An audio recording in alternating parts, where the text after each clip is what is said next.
muy severo. Eh, en cuanto al contenido de la revisión, vamos a dar datos en una pequeña introducción, datos históricos, datos epidemiológicos, vamos a hablar algo sobre la fisiopatología del trauma, la clasificación del trauma craneoencefálico y por último, el manejo como tal médico del trauma craneoencefálico. Eh, es importante hablar del trauma craneoencefálico porque se considera como un problema de salud pública mundial. Eh, Se considera como una epidemia silenciosa. En cuanto a esto, la OMS ha estimado o estimó que para el 2020 el trauma craneoencefálico sería una de las principales causas de muerte y discapacidad en todo el mundo. Adicional a esto, es importante hablar de él porque se considera que el trauma craneoencefálico aumenta principalmente a personas entre los 15 y 29 años, generando gran discapacidad entre ellos. Muchos de estos pacientes con lesiones cerebrales fallecen antes de llegar a un centro hospitalario. De hecho, pues casi el 90% de las muertes relacionadas con traumatismos prehospitalarios implican una lesión cerebral. Como ya lo había mencionado, en Estados Unidos es la causa más frecuente de discapacidad y se ve porque reduce el rendimiento laboral y aumenta las necesidades de atención sanitaria. Para entrar a hablar de la historia del trauma craneoencefálico, debemos nombrar en primera medida a Hipócrates, que se concentró principalmente en la descripción de lesiones craneales, pero no hizo referencia como tal a estados de inconsciencia o síntomas postraumáticos. En sus escritos, el Corpus Hipocrático mencionaba posteriormente al trauma la pérdida de conciencia, pero no hace ningún comentario acerca de su naturaleza o su gestión. Celsius, por su parte, fue un poco más radical, mencionando que el cerebro no tiene sentidos. Él fue el primero en describir la sintomatología neurológica asociada al trauma, describía los pacientes que tenían un trauma en el cráneo, presentaban vómito bilioso, se presentaban sin habla, tenían una oscuridad de la visión y refería que toda esa sintomatología era asociada a la lesión del hueso y a la membrana cerebral que se reconocía como las meninges. Galeno, por su parte, consideró que el alma estaba en el parénquima cerebral y que la lesión de esta sustancia generaba alteración del estado de conciencia. Por su parte, Rasis, un médico persa, fue el que introdujo en un principio el término de conmoción cerebral, definiéndolo como una pérdida temporal de las funciones tras una lesión en la cabeza causada por una sacudida del cerebro. Ledrand, médico adscrito a la Academia Francesa de Cirugía, fue el primero en plantear que la lesión cerebral era capaz de causar sintomatología y también habló de la pulsatividad cerebral. El doctor, ya hacia el siglo XVIII-XIX, aparece el doctor John Jones y en un manual se enfoca en algunas indicaciones quirúrgicas relacionadas, por ejemplo, con la trepanación. De hecho, explicaba, o lo que se evidenció es que había alta mortalidad por la no disponibilidad de monitoría hemodinámica, anestésica y antisepsia. Percival Pot consideró indicaciones quirúrgicas y que éstas no se relacionaban con la presencia de la fractura, sino con el deterioro propio neurológico del paciente. Hacia esta época también está Joseph Lister, que introdujo procedimientos de asepsia en las prácticas quirúrgicas. Eh, Hacia la época de la Primera Guerra Mundial y después de la Primera Guerra Mundial, William Cushing introdujo avances en anestesia, antisepsia y las propuso en hospitales de mayor nivel, lo que redujo una mortalidad de casi un 54 al 29%. Más adelante, como todos conocemos, Alexander Monroe y George Kelly en 1783 propusieron una doctrina con otros investigadores en que proponían que el volumen del cerebro es constante. Sin embargo, unos años más adelante, en 1919, Webb y McKeown demostraron que esos cambios de volumen podrían ser variables con soluciones intravenosas y hipotónicas. Ahora vamos a dar unos datos epidemiológicos. Como ya lo había mencionado, la población más afectada son los adultos jóvenes. Se estima que en los Estados Unidos 1,6 millones de personas sufren de un traumatismo cráneoencefálico cada año. De estas se ocasionan 52.000 muertes y 18.000 pacientes de estos sufren un deterioro neurológico permanente. Actualmente se estima que aproximadamente 5 millones de estadounidenses viven con discapacidades derivadas de los traumatismos cráneoencefálicos. Adicional a eso, pues como se ve acá, hay un alto costo que demanda el manejo de este tipo de lesiones. En cuanto a las causas y la severidad, entonces encontramos que los ingresos por traumatismo craneoencefálico en los servicios de urgencia, el 75% son leves, el 15% son moderados y el 10% son severos. Se han identificado que las causas a nivel mundial del traumatismo craneoencefálico, según los estudios y lo que se ha visto en la práctica clínica, es que los accidentes de tránsito representan un 62%, las lesiones por violencia un 24%, las caídas un 8% y los asociados a deportes o al trabajo un 4%.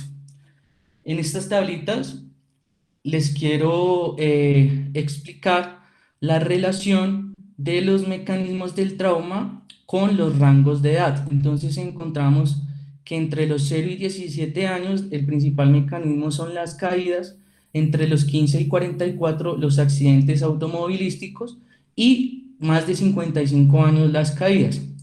Y aquí, en un contexto de trauma, las causas más comunes también por rangos de edad. Entre los 0 y 4 años los homicidios, entre los 15 y 34 años los accidentes de tránsito, entre los 45 y 64 años las lesiones autoinfligidas de manera intencional, más de 65 años las caídas y más de 75 años los accidentes de tránsito. Esta tabla la traje simplemente para describir que hay una gran variación a nivel mundial de la incidencia del del trauma craneoencefálico. Esto se puede deber a que los estudios usan diferentes variables, diferentes criterios de inclusión y algunos pues representan o tienen algunos errores de muestreo. Como podemos ver la incidencia, una de las incidencias más altas son en los Estados Unidos y en Latinoamérica en Brasil. Algo que llama la atención es que la incidencia a lo largo de los años, por ejemplo, en Estados Unidos hacia el 2001 tenía una incidencia de 521 casos cada 100.000 habitantes y hacia el año 2010 una de 824 casos por 100.000 habitantes. Paradójicamente se ha visto que a medida que ha aumentado, a pesar de que ha aumentado la incidencia, la tasa de mortalidad ha disminuido casi en un 7%. De igual manera, las tasas de mortalidad se ven principalmente en países como Estados Unidos, en el Reino Unido, en Europa y a nivel Latinoamérica en Brasil. Pero lo que se ha visto es que esas tasas de incidencia de mortalidad, perdón, han disminuido a raíz de que se han implementado varias medidas. Entre esas, que se han implementado más guías de manejo, que se han implementado mayores medidas de prevención, como por ejemplo limitar el consumo de alcohol, el uso del cinturón de seguridad, los límites de velocidad en las autopistas y el uso de casco para el caso de los motociclistas. También se han organizado de mejor manera los sistemas de emergencia y se ha entrenado al personal. Y a su vez, cada vez hay mayores centros de trauma que se han especializado. En Colombia la situación está, pues, según los informes de medicina legal por medio del Forensis, el último en el 2019, se ha visto que hay una alta incidencia de traumatismos por violencia social y accidentes de tránsito. De esos, del 49 al 70% están asociados a traumatismo, a trauma craneoencefálico. A su vez, también reporta que el 70% de las muertes por violencia y el 90% por accidentes de tránsito están relacionados con trauma craneoencefálico. Los accidentes de tránsito son la primer causa, representan un 51,2% y de estos, el 43,9% se da por motos, accidentes en motos. Y que la frecuencia con que se atienden este tipo de patologías en los servicios de urgencia es de un 70%. Vamos a entrar a hablar de la fisiopatología del trauma craneoencefálico y para hablar de ello tenemos que hablar de la biomecánica del trauma. Entonces, inicialmente encontramos en el trauma que hay diferentes tipos de deformidad por tensión, por compresión o por cizallamiento. Si ustedes observan en esta figura, las líneas punteadas representan la forma original del órgano o de la estructura. El cerebro, por su naturaleza blanda, sufre principalmente fuerzas de cizallamiento. El tejido óseo principalmente sufre fuerzas por compresión o por tracción. En cuanto a los efectos locales de contacto y la inercia, encontramos que debido a esas propiedades de inercia, el cerebro se desliza en relación con la superficie interna del cráneo y algunos vasos corticales que conectan al cerebro con la membrana dural se pueden desgarrar durante este tipo de movimiento. En cuanto al tipo de contacto, aquí podemos ver pues que está representado los tres tejidos principales, tejido óseo, vasos sanguíneos y parénquima. Cuando hay un contacto sobre la tabla ósea, se despliegan esa energía y el cráneo tiene por su anatomía dos tipos de fuerzas de contacto, una por tracción y una por compresión. La que primero falla y que está relacionada con la tabla interna es la fuerza por tracción. Por eso, la mayoría de veces, en las fracturas lineales se fisura en primera instancia la tabla interna ósea. En cuanto a los tipos de aceleración, vemos que hay aceleraciones de tipo translacionales, que son lineales, rotacionales, que son que se generan alrededor del centro de masa del cerebro, que se considera que es la región pineal, o hay angulares, que pase esta o esta de manera aislada es muy raro. Por lo general, en el traumatismo cráneoencefálico se da una reunión o combinación de las dos anteriores para formar una rotación angular. Ahora, es importante tener en cuenta el proceso de autorregulación cerebral y el flujo sanguíneo cerebral. La autorregulación cerebral se basa en la modificación de la resistencia vascular cerebral con el fin de mantener un flujo sanguíneo cerebral constante y de acuerdo a las necesidades metabólicas de oxígeno en cada momento. Entonces tenemos que del 15 al 25% del gasto cardíaco está dirigido al cerebro. Em, el flujo sanguíneo cerebral es la diferencia entre la presión de perfusión cerebral y la resistencia vascular cerebral. Y sus valores normales están entre 45 y 50 mililitros por cada 100 gramos de tejido por minuto. A su vez, se ha determinado que está controlado por la tasa metabólica de consumo de oxígeno cerebral, que esta a su vez está regida mediante la resistencia vascular cerebral por fenómenos de vasoconstricción o vasodilatación. De igual manera, también se ve controlada por la presión de perfusión cerebral, que es la diferencia de la presión arterial media y la PIC, y sus valores normales están entre 50 y 150. Adicional a eso, pues ese flujo sanguíneo cerebral puede estar regulado por miles o por varias cosas a nivel sistémico. De las principales que se han visto que repercuten en el trauma es la presión de oxígeno, la presión de CO2 y la presión arterial media. Partiendo de ello, se ha planteado un modelo de complejo de la cascada vasodilatadora. En un contexto de trauma, se altera o disminuye la presión arterial media, lo que ocasiona una disminución de la presión de perfusión cerebral, que a su vez ocasiona una disminución del flujo sanguíneo cerebral, y esto activa un mecanismo de autorregulación, aumentando la vasodilatación, por lo tanto el volumen sanguíneo cerebral, y tiene como resultado un aumento de la PIC.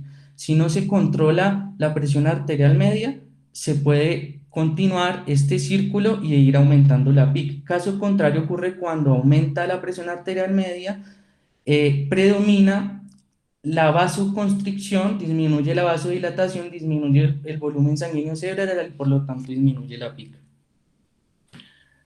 Tenemos que hablar de la relación que hay de la presión arterial media con la concentración de CO2 en cuanto a la regulación del flujo sanguíneo cerebral. Entonces encontramos que a menor presión arterial media hay menor flujo sanguíneo cerebral y se promueve la vasodilatación por los mecanismos ya mencionados. Caso contrario ocurre cuando aumenta la presión arterial media, aumenta el flujo sanguíneo cerebral y se ocasiona una vasoconstricción, todo para mantener la PIC en los niveles adecuados. En cuanto a las concentraciones de CO2 en la sangre, se ha evidenciado que a menor concentración de CO2 se promueve la vasoconstricción y por lo tanto disminuye el flujo sanguíneo cerebral. Caso contrario es que al aumentar la presión de CO2 se promueve la vasodilatación por diferentes mecanismos y esto aumenta el flujo sanguíneo cerebral. Aquí en esta curva podemos ver que hay una zona segura del cerebro que se encuentra entre los 50 y 150 milímetros de mercurio para mantener esta presión de perfusión cerebral, que cuando este mecanismo se altera, bien sea que hay una caída del flujo o un aumento del flujo, hay un colapso pasivo de los vasos porque si la presión de perfusión cerebral cae por menos de 50 mililitros de mercurio, hay un aumento de la PIC y hay un colapso parcial de los vasos, y caso contrario ocurre cuando hay una presión de perfusión cerebral y está alterado el sistema de autorregulación. Predomina la vasodilatación y la PIC aumenta. Si pudiéramos elaborar una curva de la PIC, sería una curva en forma de U. No podemos hablar de la fisiología sin hablar de la presión intracraneal. Para ello hay que tener en cuenta unas consideraciones generales. El cráneo se considera un continente rígido y por lo tanto que tiene un volumen constante. El volumen se ha calculado intracraneal entre 1200 y 1400 mililitros. De ellos, el volumen cerebral representa el 85%, el líquido cefalorraquídeo el 10% y el volumen sanguíneo el 5%. De este volumen, el 70% es venoso, el 15% sinusal y el 15% arterial. Hay dos conceptos básicos para entender la siguiente diapositiva, es la complianza cerebral y la elastancia cerebral. Cuando hablamos de compliancia cerebral, nos referimos a la variación del volumen en respuesta a cambios de presión. Y cuando hablamos de elastancia cerebral, nos referimos a la presión resultante de un cambio conocido de volumen. Se dice o se considera que uno de los volúmenes o de los contenidos que tiene mayor compliancia es el líquido cefalorraquídeo. De igual manera, pues acá como pueden ver, los valores de PIC varían según el rango de edad. Entonces tenemos que hablar de la doctrina de Monro-Kelly. La doctrina nos dice que el volumen del total del contenido intracraneal permanece constante. Si hay una adición de una masa como un hematoma, por ejemplo, comprime un volumen igual al del líquido cefalorraquídeo y la sangre venosa. Y esto hace que la PIC esté normal. Este mecanismo compensado lo podemos ver en la curva, en esta fase que es lineal. Cuando esta masa sigue en expansión, este mecanismo compensatorio se agota y la PIC aumenta de manera exponencial. Entonces, se ha determinado que hay tres fases, una fase 1 compensada, una fase 2 en el punto de descompensación, donde hay una alta compliancia, pero una baja elastancia, y la fase 3 que ocasiona lo inverso. Esto quiere decir, a partir de acá, cuando se eleva exponencialmente, que pequeños cambios de volumen hacen grandes cambios de presión. El resultado de todo esto es algo que llamamos o que se denomina como los síndromes de herniación cerebral, que no es más que un desplazamiento de una porción del cerebro de su posición anatómica normal. Aquí ustedes pueden ver que hay diferentes tipos de hernias, entre ellas la subfalcina, la central transdentorial, la uncal o la amigdalina, y que ellos, dependiendo la zona que estén comprometiendo, pueden alterar involucrar algunas estructuras y dar una clínica específica en el paciente. En cuanto al edema cerebral, encontramos que hay cuatro tipos de edemas cerebrales. Hay un edema cerebral citotóxico, vasogénico, intersticial y osmótico. Para lo que interesa en el caso del trauma, los principales mecanismos o edemas que se dan son los citotóxicos, dado por daño celular, que también se denomina edema intracelular, o edema cerebral vasogénico, que es propiamente por el daño de la barrera hematoencefálica durante el trauma. Los mecanismos básicos por los que se generan las injurias cerebrales, principalmente las injurias cerebrales secundarias, es porque durante la formación de este edema hay liberación inapropiada de neurotransmisores excitatorios, principalmente el glutamato y radicales libres que pueden activar vías, por ejemplo, apoptóticas y ocasionar muerte celular y necrosis. También porque hay una alteración de la concentración de los iones intracelulares. Cuando se ocasiona un daño de la barrera hematoencefálica, hay fuga de proteínas al espacio extracelular, principalmente globulina e inmunoglobulinas, que alteran, entre otras cosas, la presión hidrostática y la presión osmótica. Entonces, para hablar, el resultado del edema cerebral es una cascada de eventos. Entonces, tenemos que hay una injuria primaria que en el tiempo va a ocasionar una injuria secundaria si no damos manejo, y esta a su vez puede ocasionar o eventos sistémicos o intracraneales. En cuanto a los eventos sistémicos, está la hipotensión y la hipoxia que me llevan a una isquemia. Y en cuanto a los eventos intracraneales, encontramos alteraciones en el flujo sanguíneo cerebral, del volumen sanguíneo, hay aumento en la respuesta inflamatoria, hay alteración metabólica cerebral, y todo esto me desencadena un edema. El edema a su vez me genera isquemia y la isquemia me puede generar edema, teniendo como resultado final una hipertensión intracraneal. En este esquema, lo que quiero describir es que la reunión de diferentes tipos de lesiones, en este caso hematomas, contusiones, daños axonales difusos, se interrelacionan para generar hipoxia e isquemia. Y a su vez, todos estos eventos desencadenan edema cerebral, lo que va a ocasionar un aumento en la PIC, una disminución en la presión de perfusión cerebral y ocasionar más hipoxia isquémica. Adicional a esto, en contextos de trauma también puede haber daños sistémicos que me ayudan a favorecer este círculo vicioso. En el panel B, el ejemplo es qué tanta contribución hay de algunos mecanismos en algunos tipos de lesiones a que se den las lesiones secundarias. Entonces, en el hematoma estructural lo que más predomina es la inflamación, el daño mediado por receptores y el daño oxidativo. En las contusiones lo que más predomina es la inflamación, pero en los daños axonales difuso hay más predominio del daño mediado por calcio. No quiere decir que los otros no estén implicados, solo que están en menor proporción.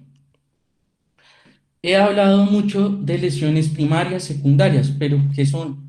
Entonces, en el tipo de lesión cerebral encontramos lesiones primarias, secundarias, terciarias e incluso se han denominado lesiones cuaternarias. Entonces, inicialmente, ¿qué encontramos? Las lesiones primarias se ocasionan por golpes directos que pueden producir el daño a nivel local por mecanismos de aceleración, desaceleración o de golpe contra golpe. Pueden ser lesiones penetrantes, no penetrantes y que pueden ser focales o difusas que pueden progresar a un daño secundario. Dentro de las lesiones secundarias se ve que son daños a nivel molecular, celular, que pueden ocasionar muerte celular por isquemia, donde se ve también el edema vasogénico, perdón, o citotóxico. En cuanto a las lesiones primarias, estas lesiones son las lesiones que nosotros percibimos cuando valoramos a los pacientes. También se pueden valorar mediante examen físico o mediante imágenes diagnósticas para determinar los tipos de patrón de las lesiones ocasionadas. Estas lesiones ocasionan daños tisulares, muerte neuronal, muerte de las células parenquimatosas y se ocasionan en el mismo momento del trauma. Pueden ser focales o difusas.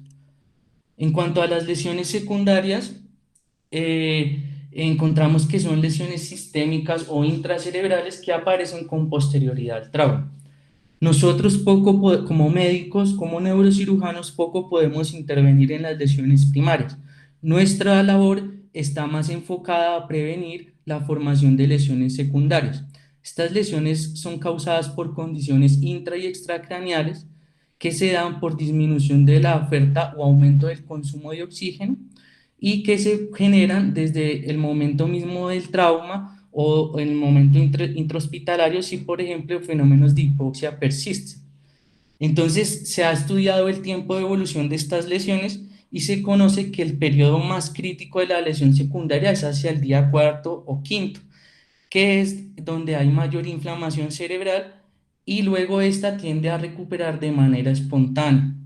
El manejo en los primeros días es fundamental para evitar que un paciente fallezca por este tipo de trauma. Adicional a eso, también podemos ver que hay mecanismos que se activan, por ejemplo, la muerte celular programada desde el momento inicial del trauma. Dentro de las causas de lesiones secundarias, entonces se pueden clasificar como las que disminuyen la oferta de oxígeno o las que aumentan el consumo de oxígeno. Dentro de las que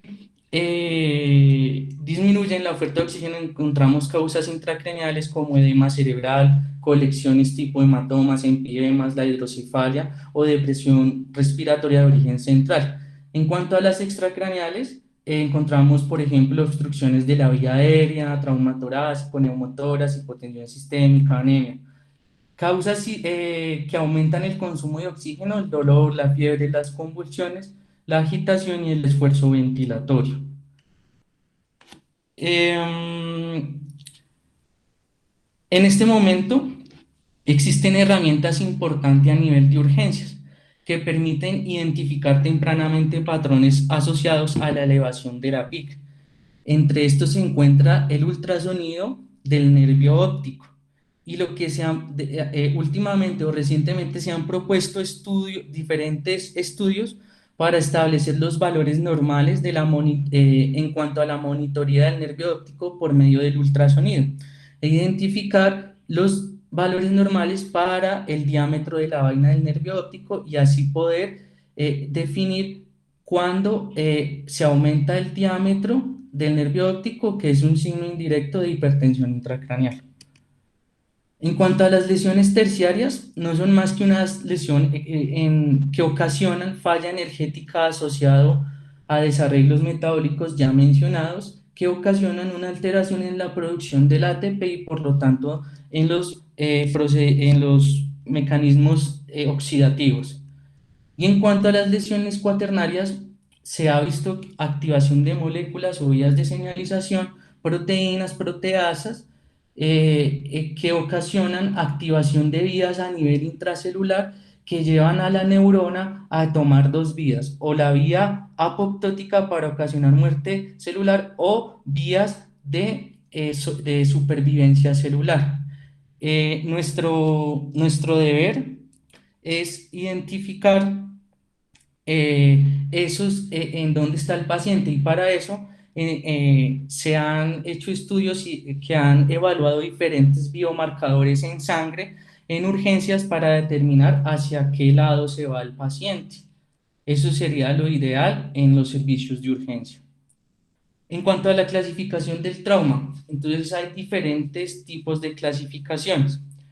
Entonces, para hablar de la clasificación de la severidad del trauma, pues se creó en 1974 la escala de coma de Glasgow. Esta escala fue creada como una forma de comunicar el nivel de conciencia de los pacientes ante una lesión cerebral aguda. Ya todos la conocemos, no voy a ahondar mucho en eso. Lo que debemos saber es que evalúa tres criterios: la apertura ocular, la respuesta verbal y la respuesta motora. Da una sumatoria, un total de 15, un valor mínimo de 3, y de acuerdo a esa sumatoria se clasifica el trauma en leve de 13 a 15, en moderado de 9 a 12 o en severo de 3 a 8. Esto ha servido para identificar o aproximar de una manera rápida a los pacientes en cuanto a la posibilidad quirúrgica. Entonces se ha visto que cuando hay traumatismos leves, la posibilidad quirúrgica es de menos del 5%, que cuando hay traumatismos moderados, la posibilidad quirúrgica es del 20% y severos menos del 70%. En cuanto a la clasificación clínica, podemos clasificar inicialmente las lesiones cerebrales. Entonces, se las podemos clasificar como las fracturas de cráneo, que pueden ser lineales, deprimidas, abiertas o cerradas, o fracturas de base de cráneo con o sin signos de fístula del líquido cefalorraquídeo. Hay lesiones focales como los hematomas epidurales, subdurales, intracraneales y contusiones, y lesiones difusas como la concusión y la lesión axonal difusa. En este momento no voy a ahondar en cada una de ellas porque van a ser tema de conferencias a futuro. En cuanto a la clasificación imagenológica, encontramos una clasificación que se creó en el año de 1999, en el 91, perdón, por Lawrence Marshall, y posterior a esta se creó otra es la clasificación de Rotterdam. Entonces, esta clasificación lo que quiso fue reunir el tipo de lesión con la incidencia de hipertensión intracraneal y el pronóstico o los resultados que tienen de acuerdo a lo que se vea en la TAC a 6 meses mediante la escala de resultados de Glasgow. Entonces, como ustedes pueden ver acá, la lesión axonal, la lesión difusa tipo 1, perdón, es un ataque normal, tiene una incidencia del 0% de hipertensión intracraneal y por lo tanto los resultados son buenos. En la lesión tipo 2 hay pequeñas lesiones, pero la línea media está central y las cisternas están visibles. La incidencia de hipertensión es del 28%. La lesión difusa tipo 3 y tipo 4 pues se ven o edema bilateral o edema unilateral, y pues si ustedes pueden ver, a medida que se aumenta en la clasificación hasta el tipo 4, aumenta la incidencia de hipertensión y por lo tanto aumentan los malos resultados. Aquí adicionaron dos categorías, cualquier lesión que ha sido evacuada y la lesión de mayores a 25 centímetros cúbicos no evacuada. Ambas tienen una consideración importante en cuanto a la incidencia de hipertensión intracraneal, pero es peor la no evacuada porque desencadena peores resultados a 3 meses. Rotterdam, en el puntaje de Rotterdam, adicionan dos parámetros que son las lesiones epidurales y las hemorragias subaracnoideas traumáticas o intraventriculares. Esto da un puntaje y de igual manera pues da un pronóstico para los pacientes a 6 meses. En cuanto al manejo del trauma moderado y severo, encontramos inicialmente que el manejo se tiene que iniciar desde la atención prehospitalaria. En ese orden de ideas, quise traer a colación este estudio desarrollado acá en Colombia, el BOTSTRAP, eh, eh, elaborado por expertos en diferentes áreas de urgencias, neurocirugía, cuidado crítico, que lo realizaron con la intención de implementar de manera más real, por decirlo así, las guías colombianas de trauma, ya que lo que se ha visto es que las recomendaciones que dan en la guía de práctica clínica de trauma craneoencefálica del Ministerio de Salud es que no se puede seguir a cabalidad todas las recomendaciones porque en Colombia pues hay diferentes niveles de atención en donde no siempre se cuenta con los recursos tanto humanos como de insumos y como de instalaciones. Ellos dan una serie de recomendaciones, puntualmente voy a traer en 4 escenarios: atención prehospitalaria, urgencias, neurocirugía y UCI. En cuanto a la atención prehospitalaria, pues ellos dicen que los pacientes adultos que tienen un trauma craneoencefálico leve se puede realizar un transporte terrestre básico, pero si el traslado previsto es mayor a 30 minutos, debe solicitarse un transporte avanzado, si este está disponible. Ningún paciente con trauma moderado o grave se puede ser transportado en un transporte de emergencia básico. Y si se requiere, ellos plantean dos algoritmos. No lo voy a describir puntualmente, sin embargo, pues acá nos dan opciones de manejo en cuanto a la ventilación, en cuanto a la administración de líquidos endovenosos, en cuanto a la capacidad que hay para transportar de manera rápida y cercana a un centro de trauma, en cuanto a los medicamentos disponibles en primer, segundo nivel. Y en este algoritmo, lo que nos evidencian es cómo debe ser transportado un paciente con un trauma moderado o severo en un transporte avanzado. Básicamente, se tienen en cuenta los criterios mencionados anteriormente, pero adicional a ello, pues nos explican las condiciones en las que deben ser iniciados los líquidos o la terapia hiperosmolar. Y por ejemplo, otra de las cosas que se ve es que aquí recomiendan el inicio de ácido tranexámico. En cuanto a la atención primaria y la resucitación, siempre ante cualquier contexto de trauma se debe implementar el ABCDE. Esto en un contexto de atención prehospitalaria o si el paciente llega directamente al servicio de urgencias. Entonces, la tasa de mortalidad en pacientes con lesiones cerebrales graves que tenían hipotensión al ingreso es el doble de los pacientes que no presentan la hipotensión. Y se ha visto también que la hipoxia y la hipotensión aumentan el riesgo relativo de mortalidad en casi un 75%. Por eso nuestras terapias deben ir y nuestro manejo debe ir dirigido a evitar tanto la hipoxia como la hipotensión de manera inicial. En cuanto al manejo de la vía aérea y la respiración, se ha visto que cuando hay un paro respiratorio e hipoxia lleva a que se ocasionen lesiones cerebrales graves y por lo tanto hay mayor riesgo de que se ocasionen lesiones cerebrales secundarias. Lo que se recomienda es realizar una intubación endotraqueal temprana en los pacientes comatosos. Se debe ventilar al paciente con oxígeno al 100% y llegar a estas metas terapéuticas que las voy a mencionar más adelante.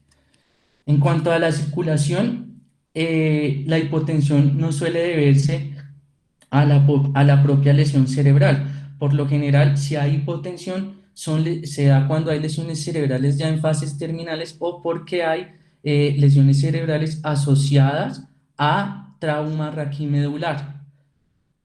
Algo que hay que dejar claro es que la hemorragia intracraneal no puede ocasionar un shock hemorrágico. Por lo tanto, es nuestro deber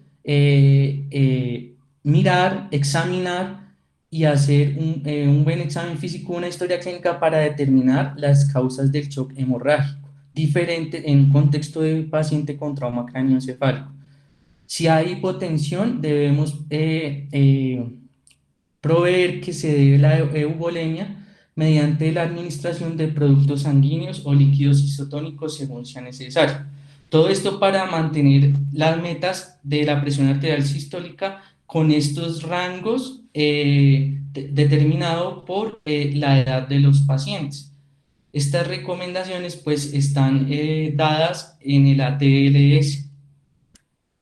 En cuanto a las metas terapéuticas, encontramos pues varias categorías de lo ideal para mantener un paciente, para asegurarle una adecuada presión de perfusión cerebral y para tratar la hipoxia y la hipovolemia. Entonces, pues lo que se dice es que uno siempre debe garantizar, y como mnemotecnia dicen que se deben garantizar las Ns, normotermia, normo,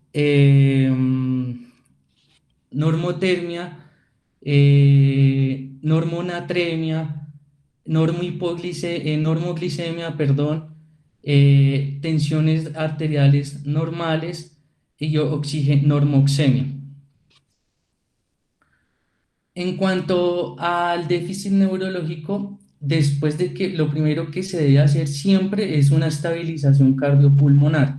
Seguido de ello, debemos hacer una evaluación neurológica rápida y focalizada. Para ello, lo primero que se basa en 3 puntos. La puntuación del Glasgow, qué tanta respuesta pupilar hay a la luz y si hay algún déficit neurológico focal. Siempre se debe realizar el examen neurológico antes de sedar o paralizar al paciente. Y por supuesto se deben descartar que el contexto del trauma no haya sido ocasionado por drogas, alcohol, tóxicos o que el paciente esté en un estado posictal por una convulsión postraumática. En cuanto al diagnóstico, hay miles de protocolos, de algoritmos para el manejo inicial del trauma. Quise traer este que está escrito en la revista Lancet porque me pareció un algoritmo sencillo y fácil de llevar a cabo. Ante un trauma craneoencefálico debemos mirar si el trauma es cerrado o penetrante. Si es cerrado, debemos determinar en qué Glasgow está el paciente. Todo paciente con Glasgow menor a 14 se le realiza un ataque.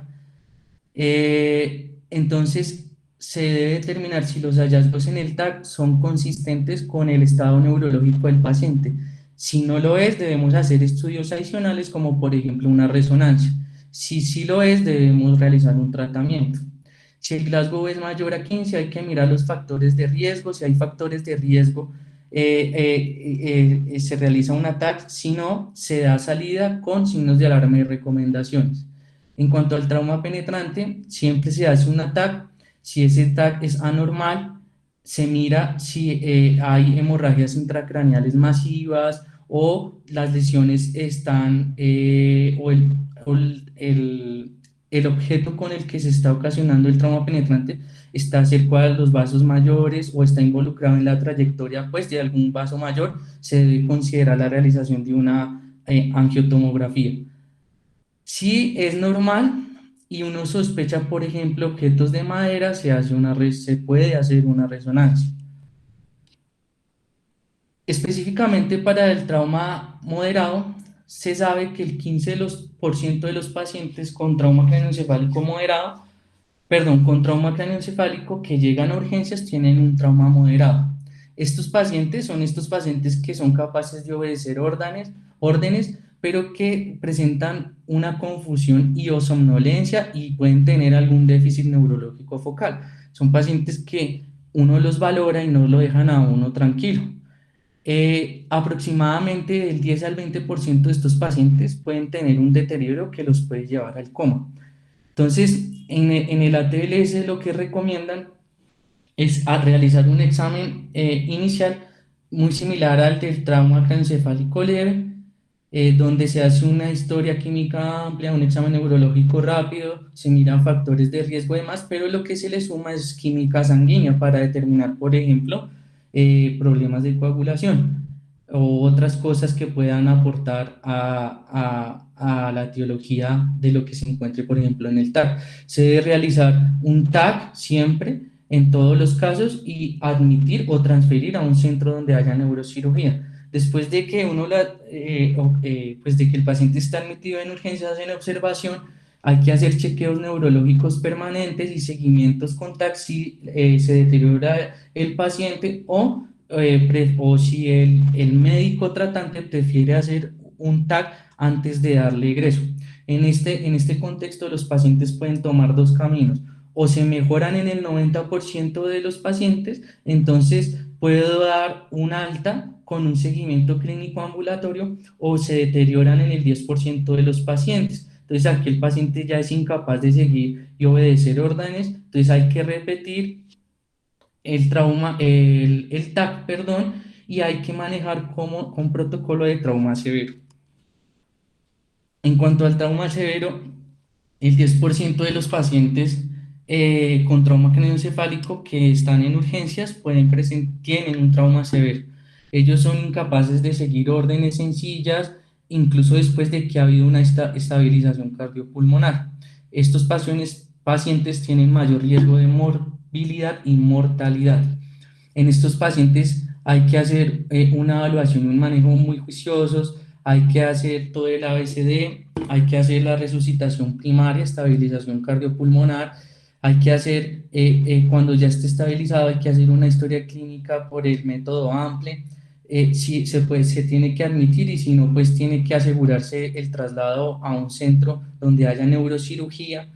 Hay agentes terapéuticos que se pueden iniciar para disminuir la presión intracraneal, como el mannitol, la hiperventilación, que ya vamos a hablar más adelante de eso. En las 24 horas no se puede hacer, a menos de que haya signos de angioedema o soluciones hipertónicas y una reevaluación neurológica con los puntos que ya mencioné. Y obviamente hacer un TAC. Pero yo he hablado mucho de TAC y pues no he hablado propiamente de las indicaciones del TAC. Hay diferentes tipos de recomendaciones e indicaciones que se encuentran en muchas guías de práctica clínica, como la NICE, la SDC, y pues yo quise traer la de la guía colombiana porque es la que realmente nos rige a nosotros.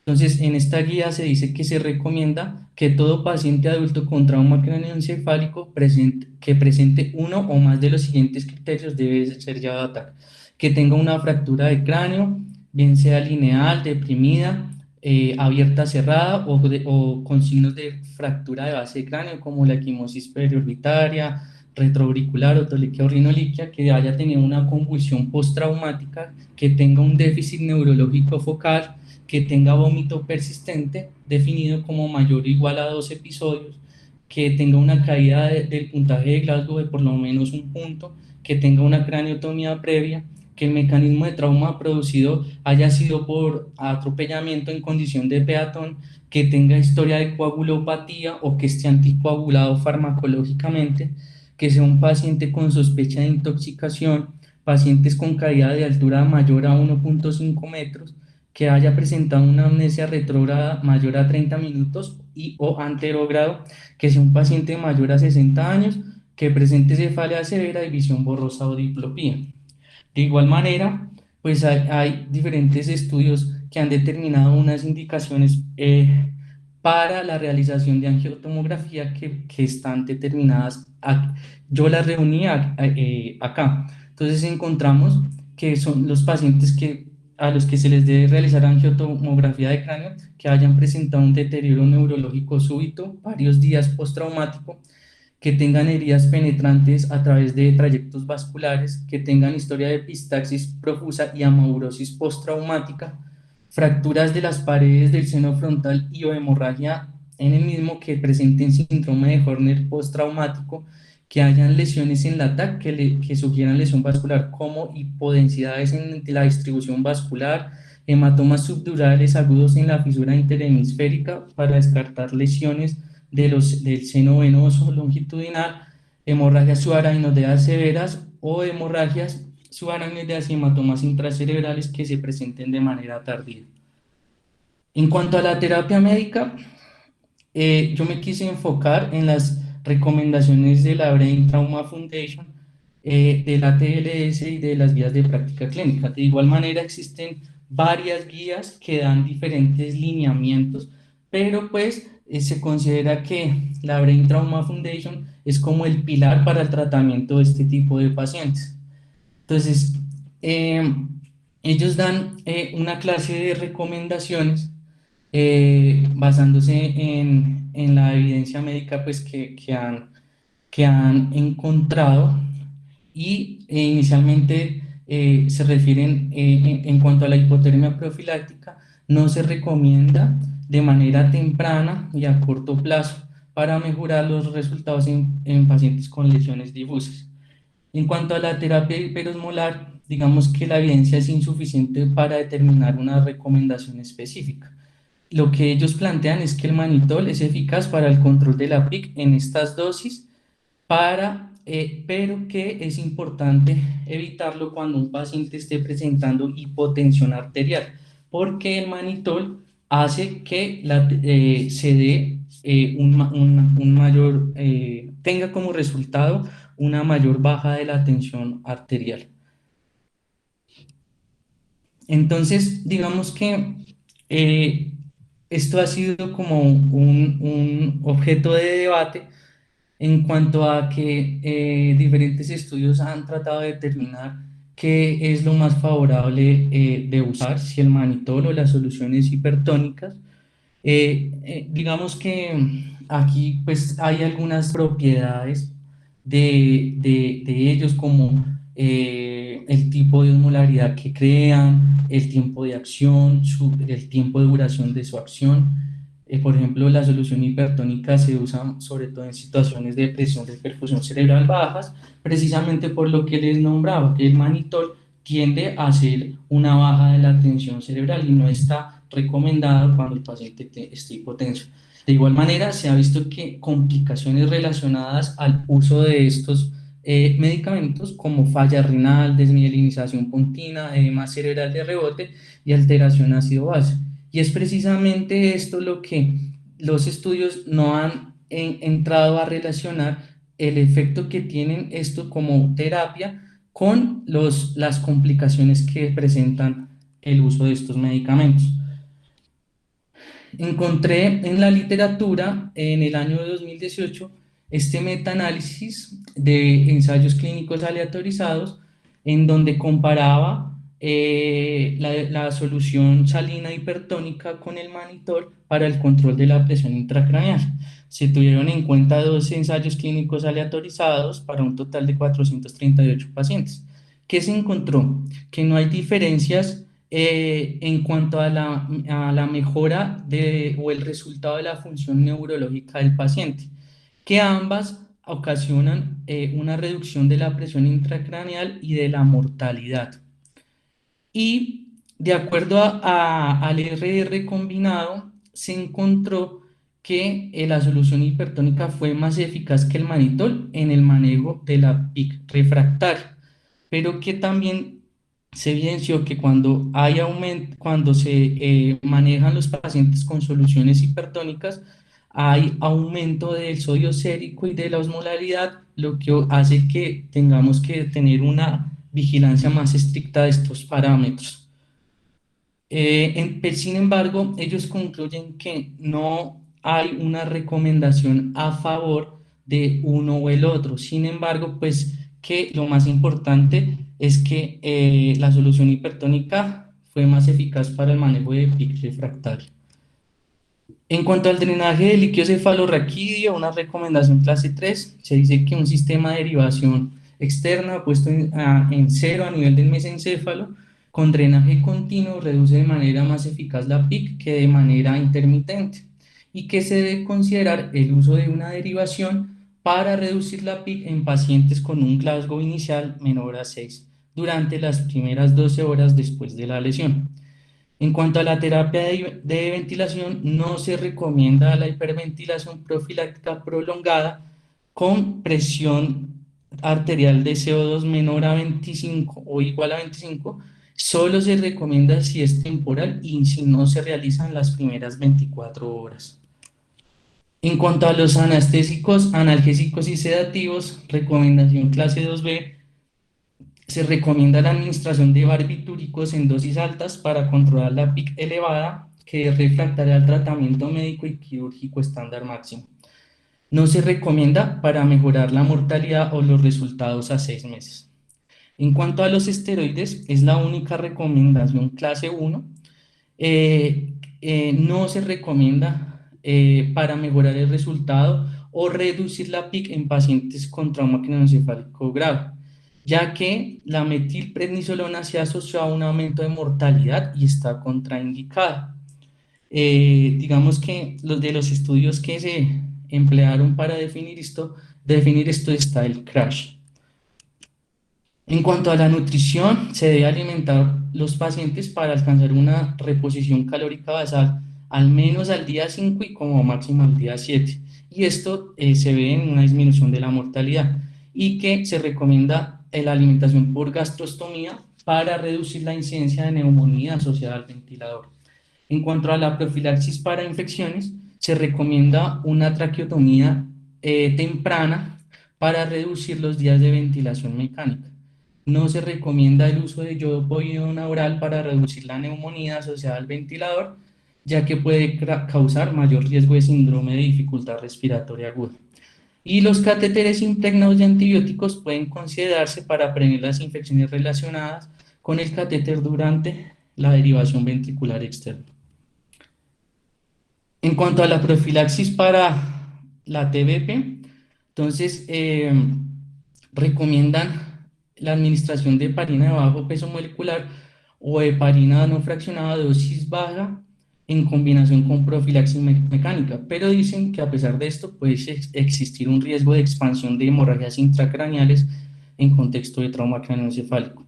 Además, que también se puede considerar el uso de medidas de compresión y la profilaxis farmacológica si la lesión es estable y se considera que el beneficio supera el riesgo de aumentar la hemorragia intracraneal. Para esto, quise traer una recomendación muy puntual de la guía europea para el manejo de los sangrados mayores y coagulopatías asociadas al trauma.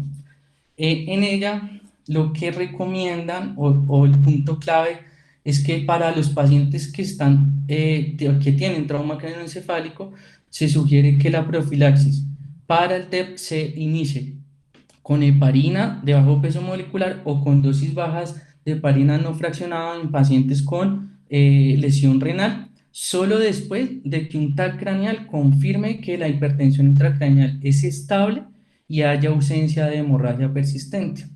Adicional a esto, ellos recomiendan el uso de la terapia por compresión intermitente asociada a la terapia farmacológica.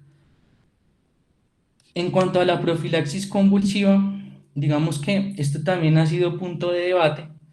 No se recomienda el uso profiláctico de fenitoína o valproato para prevenir las convulsiones postraumáticas tardías, pero sí se recomienda para disminuir la incidencia de las mismas tempranas, que se definen como las que se ocasionan dentro de los 7 días previos a la lesión. Sí, también hay que tener muy claro que las convulsiones postraumáticas tempranas no se asocian con peores resultados en un futuro, ni se asocian con síndromes epilépticos de epilepsia, pues que se ocasionen a futuro. Aquí también digamos que ha habido diferentes estudios, incluso comparativos con el levetiracetam, y a grandes rasgos lo que se ha determinado es que a pesar de ver que la fenitoína presenta muchos efectos secundarios, se recomienda para el manejo de las convulsiones postraumáticas, pero después, si el tiempo del tratamiento se prolonga, no disminuye el riesgo de producir o de generar o de controlar esas hemorragias. El levetiracetam se vio efectivo en la UCI y para manejo a largo plazo de 6 meses. En todo esto, pues digamos que también se ha intentado dar unas indicaciones para la terapia anticonvulsivante. Si el paciente ha presentado Glasgow-10, si hay fracturas con hundimiento craneal, trauma penetrante, contusiones cerebrales, principalmente pues localizadas en región frontal y temporal, hematomas intracraneanos, extradurales, subdurales, o que haya tenido convulsiones en las 24 horas iniciales del trauma.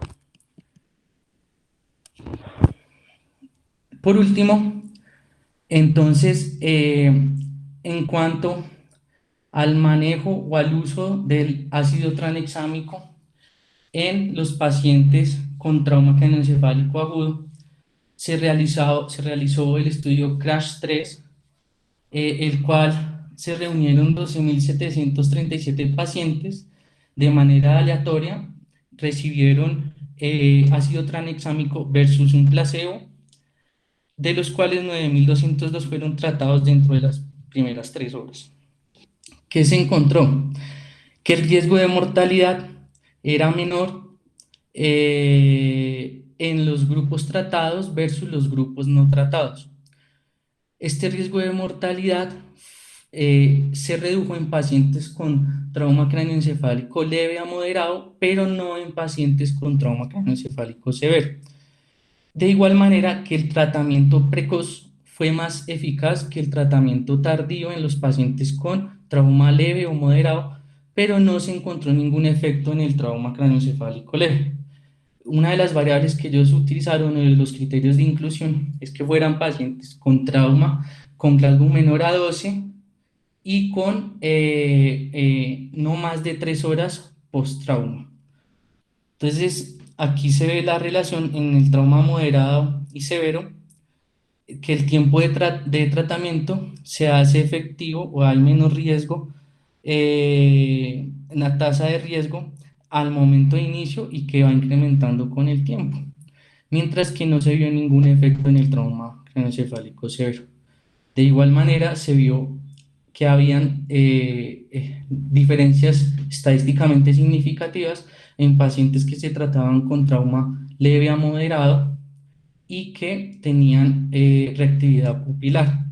Entonces, la gran conclusión es que la efectividad de la administración del ácido tranexámico se relaciona con severidad del trauma y con el tiempo de la administración.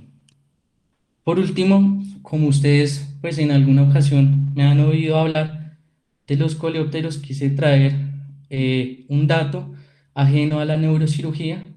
Los coleópteros son un tipo de insectos, es un orden de la clase insecta, que son los comúnmente conocidos como los escarabajos y representa aproximadamente unas 375.000 especies que han sido descritas.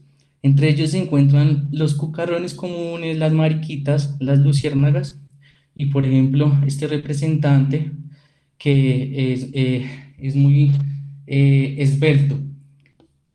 ¿Qué los diferencia del resto de insectos? Que tienen este triangulito que divide al tórax del abdomen, que se llama escutelo, y que aparte de eso tienen dos pares de alas, unas superficiales queratinizadas y por debajo unas alas membranosas que se les denomina elitros. Muchas gracias y espero que haya sido de su agrado. Bueno, muy bien, excelente. Jorge, lo felicito en este debut de charlas al interior de nuestra de nuestro servicio de neurocirugía. Eh, Casi no tengo comentarios porque realmente todo usted lo dijo, lo básico, pues lo, lo más importante, lo más trascendente. Tal vez de pronto decir que el paciente se le puede dar de alta solamente después de que haya comido, ¿no? Nunca tiene un paciente, o sea, post dieta. Así ustedes lo vean bien, porque con alguna frecuencia uno ve al paciente muy bien y sale y se come algo y vomita y entonces entramos en un inconveniente.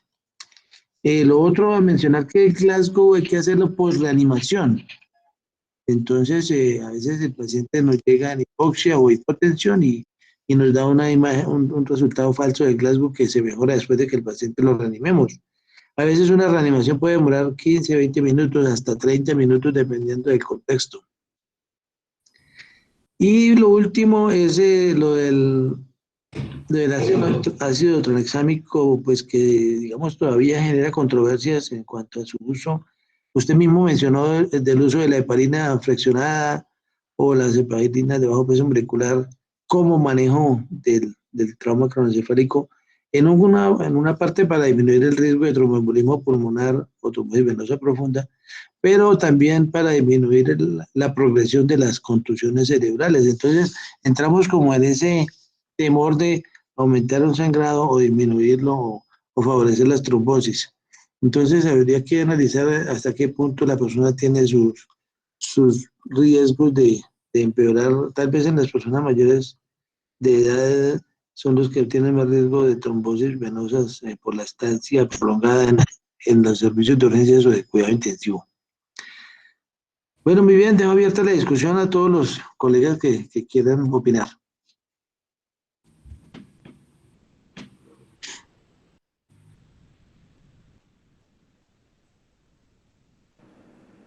Buenas noches, gracias doctora Mortey por la excelente charla.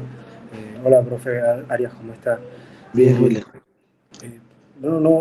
Importante pues resaltar nuevamente lo de los distractores al momento de realizar el Glasgow. Me hizo acordarme de un caso de cuando yo estaba interno del servicio de urgencia pediátrica. Recibimos un paciente de 2 años, 2 años y medio más o menos, que había recibido un trauma craneoencefálico por caída de más o menos 2 metros de altura con una contusión inmediatamente posterior al trauma. El médico de atención primaria no calculó la dosis adecuada del medicamento y le terminó poniendo 10 miligramos de diazepam para ayudar la crisis. Y cuando recibimos al niño, estaba canalizado, no tenía manejo avanzado de vía aérea y estaba completamente sedado, sobre su dosificado, y tocó esperar más o menos unos 20 minutos para darnos cuenta de que el Glasgow del niño era 15. Entonces ya estaba todo el servicio alertado preguntando qué había pasado, y cuando le preguntamos al médico de atención primaria, no es que yo le puse 10 miligramos de diazepam. Realmente le pudo haber intoxicado y ya tenía la pediatra casi que preparando el, el equipo de vía aérea para proceder a intubar al paciente simplemente por una sobredosificación de las benzodiazepinas. Muchas gracias. Dios mío.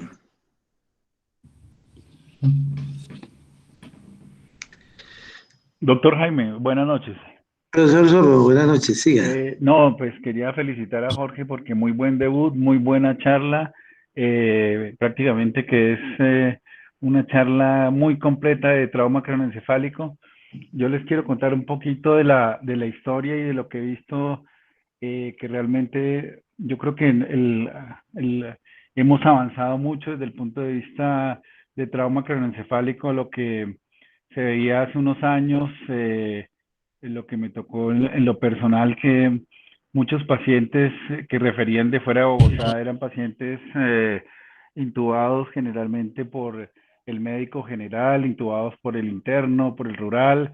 Muchos pacientes llegaban de esas referencias y contrarreferencias con muchas horas de mal manejo preoperatorio, intubados por esófago, anécdotas catastróficas, por ejemplo, una paciente remitida de Sogamoso con un escalpe, con un trauma craneoencefálico Glasgow de 13.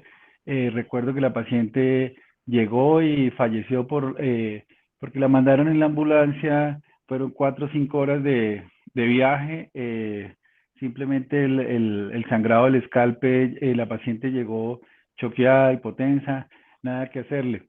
Si le hubieran tomado unos puntos, probablemente esa paciente había sobrevivido fácilmente porque el TAG estaba dentro de límites normales.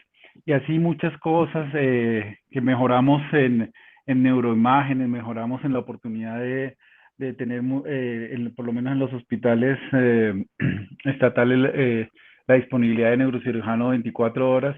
Yo creo que el país y el manejo de la neurocirugía en trauma ha mejorado muchísimo lo que concierne hoy en día a lo que vivimos hace unos años cuando nos estábamos formando, específicamente en la era, en el momento prehospitalario, ¿sí? Y hospitalario con con las especialidades de urgencias vemos gente mucho mejor preparada, o sea, uno llega a operar un paciente, es un paciente que ya está optimizado desde el punto de vista hemodinámico, muchas veces ya está intubado, tiene un catéter central. Entonces yo creo que la historia, o sea, no vamos de para atrás, sino realmente el manejo del trauma craneoencefálico ha sido bastante bueno. En cuanto a epidemiología, yo creo que en este momento las drogas psicoactivas son muy importantes, lo que nosotros vimos como residentes, o sea, uno veía era el borrachito que iba en la bicicleta y ahorita lo que nosotros vemos, por ejemplo, específicamente en los hospitales como el Tunal, es pacientes, generalmente ya no es alcohol, todo es drogas psicoactivas que cambió esa epidemiología en los últimos 15, 20 años. Era básicamente eso porque Jorge abarcó todos los temas y muy bien, muchas gracias.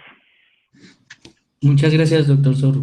En cuanto a eso, yo quería como complementar algo, y es que cada vez se conocen más los mecanismos que ocasionan las lesiones terciarias y cuaternarias, y ahí es donde también se han tratado de implementar nuevas formas de diagnóstico y tratamiento. Digamos que el entendimiento de esas vías de señalización celular han implementado biomarcadores, por ejemplo, también han asociado la epigenética al trauma craneoencefálico con medición de microRNAs y con medición de proteínas que se metilan o desmetilan durante el trauma. El objetivo a futuro es lograr implementar esas herramientas moleculares a nivel de trauma, incluso ayudan a determinar si un paciente requiere o no, pues, una realización de un TAC cerebral.